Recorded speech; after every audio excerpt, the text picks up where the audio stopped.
Some parts of Las Piñas are still submerged in floodwaters amid the onslaught of habagat. For the latest, we have mobile journalist JF Rivera on the ground. JF, ano-anong mga lugar ang baha pa rin dyan? Pops Lord, Denise, dito nga tayo sa Barangay Zapote, dito sa Las Piñas City. At sa pag-iikot-ikot natin dito, marami pa rin compound. No? Compound kasi dito na lubog pa rin sa baha. Gaya na lang dyan sa Vergara Compound, Javier Compound, San Jose Compound at Basa Compound.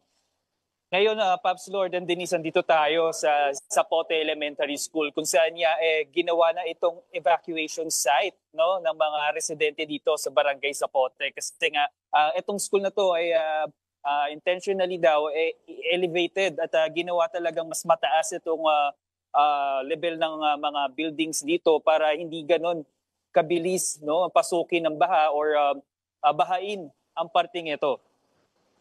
Ngayon meron tayong 294 individuals with 95 families ang naitala dito sa Zapote Elementary School. Pero inaasahan pa raw yan na dadami kasi nga yung mga residente dito kapag nalaman nilang bumaba na kahit papano ang baha, bumabalik sila sa kanilang tahanan. Pero kapag tumaas naman, ay babalik naman sila ulit dito sa evacuation site. So ganun yung nagiging stay dito. So minsan may pabalik-balik.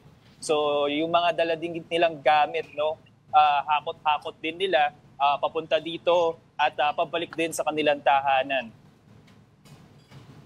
Alright, and we can see also, napating ka na lang mga beloved pets kasama nila dyan. But thank you very much. Again, that was our mobile journalist, JF Rivera.